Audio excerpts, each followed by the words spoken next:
একটু বিচ্ছেদ করো, তুমি একটু জাস্ট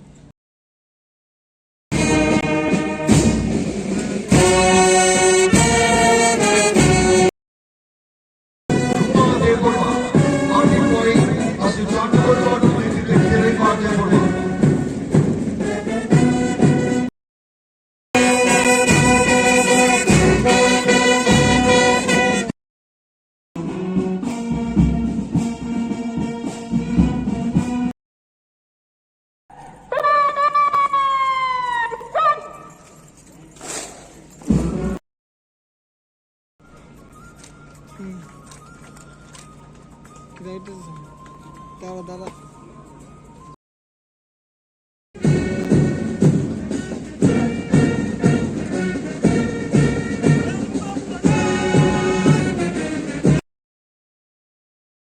বলেছেন যে ট্রাফিক ব্যবস্থাপনা থেকে শুরু করে আইন শৃঙ্খলা রক্ষা, জঙ্গল ওয়ারফেয়ার, ফিল্ড ক্রাফট, দুর্যোগ মোকাবেলা এবং ভিড় নিয়ন্ত্রণের ক্রাউড তাকে ম্যানেজমেন্ট করার যে গুরুত্বপূর্ণ তার যে বাস্তব ভিত্তিক যে প্রশিক্ষণ আপনারা নিশ্চয়ই এখানে পেয়েছেন এবং তাকে ইমপ্লিমেন্টেশন আপনাদের করতে হবে ফিল্ডে।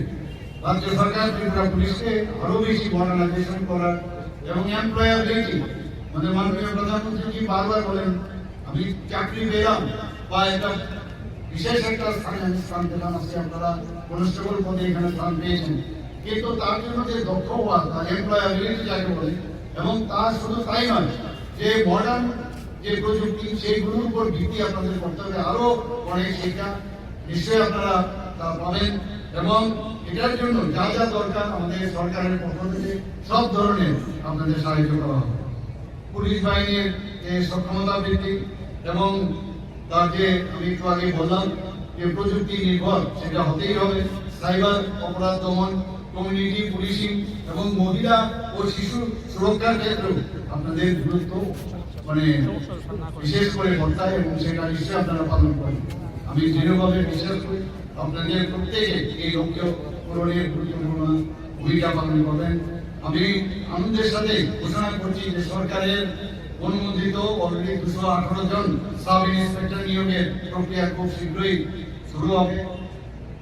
পাশাপাশি অতিরিক্ত 916 জন পুলিশ কনস্টেবল নিয়োগের অনুমোদনও ইতিমধ্যে আমাদের সরকারের তরফ থেকে দেওয়া হয়েছে এবং নিয়োগ প্রক্রিয়াও দ্রুত সেটা শুরু করা হবে।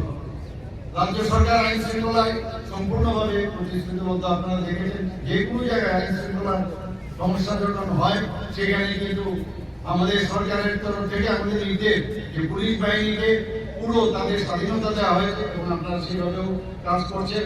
যে কোনো হিংসাত্মক ও বেআইনি কার্যকলাপ আপনারা কঠোরভাবে মোকাবেলা পুলিশ বাহিনীতে করছেন, কিন্তু আপনারা আসার পরে সেই জিনিসটা আমার মনে হয় আরো পুলিশ বাহিনীতে আরো বেশি শক্তি বৃদ্ধি হবে।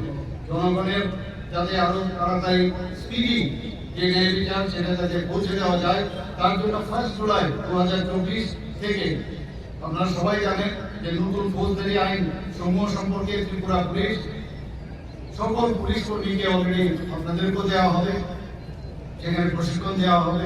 ন্যায় সংহিতা সফলভাবে বাস্তবায়িত অলরেডি হয়েছে ত্রিপুরাতে এবং এই বিষয়ে আপনাদের জানকারি দরকার এবং সেইভাবে আপনাদের পড়া হবে। আশা করি ত্রিপুরা ভারতবর্ষের মধ্যে প্রথম রাজ্য যেখানে 10 থেকে 14 সেপ্টেম্বর 2025 পর্যন্ত আগরতলার যে হাঁপানিয়াস্থিত যে আন্তর্জাতিক মেলা কেন্দ্র সেখানে ন্যায় সংহিতা যে প্রদর্শনীর আয়োজন করা হয়েছে। আমি নিজেও সেখানে ছিলাম, উদ্বোধনে আমি সেখানেও আমি অংশীদারিত্ব যে বিষয় সেটাও আমি সেখানে ছিলাম। এই প্রদর্শনী নাগরিক, ছাত্রছাত্রী, আইনজীবী এবং সংশ্লিষ্ট প্রত্যেক সকলের মধ্যে ন্যায় সংহিতা অধীনে যে যুগান্তকারী যে পরিবর্তন আনা হয়েছে সেই সম্পর্কে ব্যাপক অ্যাওয়ারনেস প্রোগ্রাম হয়েছে এবং সাথে করে আমার মনে হয় যে মানুষের মধ্যে এই ন্যায় সংহিতা সম্পর্কে অনেক ধ্যান ধারণা এসেছে। সেখানে থেমে থাকলেই হবে না, আমাদের আরো এই অ্যাওয়ারনেস প্রোগ্রাম আরো করতে হবে। আজ আমি অত্যন্ত আনন্দিত যে এখানে দেখলাম একটু আগে 112 ইন্ডিয়া মোবাইল অ্যাপের যে ট্র্যাক মি ফিচারের সূচনা হয়েছে। সত্যি এটা আনন্দের বিষয়। ত্রিপুরা দেশের প্রথম রাজ্য যেখানে 112 ইন্ডিয়া অ্যাপের এই বিশেষ ফিচার আজকে এখানে গ্রহণ করেছে। আমি এর জন্য পুলিশ বাহিনীর যিনি প্রধান ধ্যানকরজিকে আমি ধন্যবাদ দেব এবং আজ চালু হওয়া ফ্যাক্টরি ফিচারটি বিশেষভাবে বলা হচ্ছিল কিভাবে এটাকে ডাউনলোড করতে হবে এবং বিশেষভাবে যেসব মহিলা ও প্রবীণ ব্যক্তিদের জন্য যারা একা আবার হাতের বেলায় কিংবা কোনো প্রাপ্তবয়স্ক পুরুষ সদস্য ছাড়াই যখন মুভমেন্ট করেন সেটা অত্যন্ত উপযোগী হবে আমি আশা করি। এই বিচারের মাধ্যমে যে ERSS কন্ট্রোল রুমে জিপিএস ভিত্তিক যে রিয়েল টাইম লোকেশন শেয়ারিং এর সাহায্যে গতিবিধি পর্যবেক্ষণ করা যাবে। কোনো বিপজ্জনক বা শত্রুতাপূর্ণ পরিস্থিতির সৃষ্টি হলে ব্যবহারকারী তিনি ডাউনলোড করে সেটাকে সম্পূর্ণভাবে তৈরি থাকবে লোকেশন, সেটাকে প্রপারলি সবসময় রাখতে হবে এবং ডেঞ্জার বাটন চাপলেই জরুরি পরিষেবা যে যান বাহন আছে সেটা দ্রুত সেখানে পৌঁছে। Your dreams make you think better, bigger, and farther. Your dreams make you more human. I started here as a learner, and it is here I mentor new learners today. TIPS has given me the leverage to dream big and break all barriers. Come join TIPS to manifest your dreams.